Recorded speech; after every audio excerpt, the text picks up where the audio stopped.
Welcome aboard. This is episode 1 of my new boat building series where I take on real world fixes and upgrades one step at a time. And today we're starting with some serious power. We're unboxing a brand new LiTime 320 amp hour 12 volt lithium battery, which is going to completely transform how I run everything aboard this boat. Courtesy of LiTime, this new battery is going to become the foundation of all future projects and equipment. If you're in the market or looking to do an off-grid build of your own, be sure to check them out in the description down below. They did provide me with this battery, but only because I reached out to them. I did my research and truly believe that this is one of the best products on the market today. Now, what's up with this new project series? Well, for years, I've had to choose between creating content or working on my boat. And for anyone with a boat or an old boat, you know which one took up most of my time. I bought this boat 5.5 years ago, completely wrecked. Once a proud Long Beach fireboat, it had no paint, a bum engine, and a laundry list of problems. You name it, it needed fixing. But at that time, I hadn't started my YouTube channel yet. So when I did start the channel 2 years later, it always felt weird to pick up and film a project halfway through. Until today, when I can proudly say that my 1980 Crystaliner 29 Surf's Up lifeguard boat is, well, not done yet either. And probably won't ever be done. But it is in a spot where it is pretty much a normally operating boat. A fresh starting point to explore and test a wide range of boating products.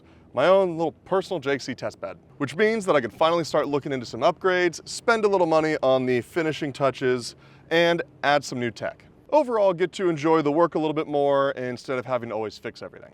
So with that, I give you the new Surf's Up build series, a place where you get to see all the installations, how-tos, and behind the scenes of all the products that I test and review.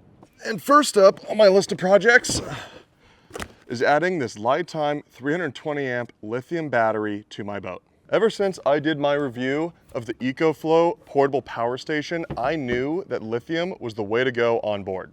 Clean, simple, and easy. No more using extra fuel or listening to loud and noisy generators all day long.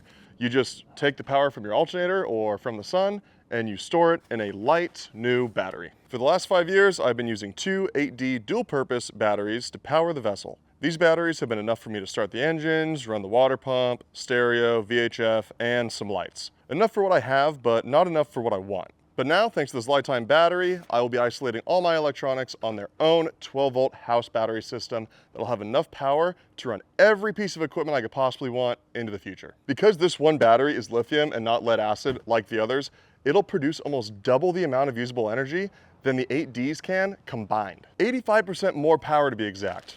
Because while the 8Ds have 180 amp hours, a lead acid battery can only use about 50% of its available energy before its voltage drops too low.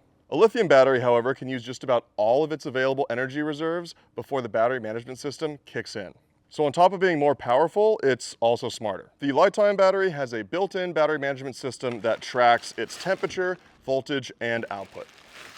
This BMS system shuts down the battery and protects it when it exceeds peak outputs. The BMS on this model in particular is set to 200 amps of continuous draw. It also has Bluetooth and its own app in case you would like to monitor all this power yourself. Oh, and this little mini word right here means that this one in particular is 31% lighter than other 300 amp hour lithium batteries, and it's also 55% lighter than 3 100 amp hour lead acid batteries. At 57 pounds, that makes this one of the most compact and power dense batteries that you can buy.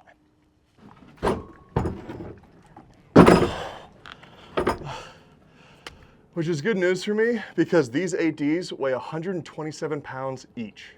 And while this video is about my new battery, I can't use it until I have a new battery box. Thankfully, the word mini means that I don't have to find that much more space in my engine room. So our first project is to build a new box to accommodate all these batteries, and on the way, explain some more about this LiTime battery. My current battery setup is not as much a box as it is a platform, which has its pros and cons. It keeps the batteries above the bilge, has plenty of ventilation for the lead acid hydrogen off-gassing, and it doesn't require a drain. The cons of this platform are that, well, it doesn't really meet the requirements of battery storage. They are strapped down, but not really secured forward and backwards. The platform can move, and I also find corrosion to be terrible. But it is a good starting point for my new battery box. The new battery box will be designed to house the current lead acid 8D batteries in the front, similar to how they are now. And the LiTime lithium battery will be separated in its own watertight compartment toward the stern. The reason being is that the lead acid batteries off-gas hydrogen, whereas lithium does not. This means that I can create a watertight compartment for the lithium battery as long as I provide enough space for heat disbursement. My plan is to take the current dimensions from the battery platform I have now, extend it to accommodate the lithium battery, and add sides to form real compartments. Then, once the box is made, I'll epoxy it all to be waterproof, paint it to match, and build a lid. The epoxy I'm using is West Systems 105 with 205 hardener, and the bilge paint is a gray pettit. I will lightly sand the epoxy to help the bilge coat stick, and voila! One battery box and a lid, ready to use, courtesy of Defender Marine. Defender Marine is an online retailer of boating goods and products. Some of you may have seen my old videos with them in the past. Well, we're back together and they've become my go-to supplier for all the parts I need for these builds. With the main part of the box done, all it needs are some finishing touches. I added some sealant around all the edges of the compartments just in case the epoxy didn't cover everything.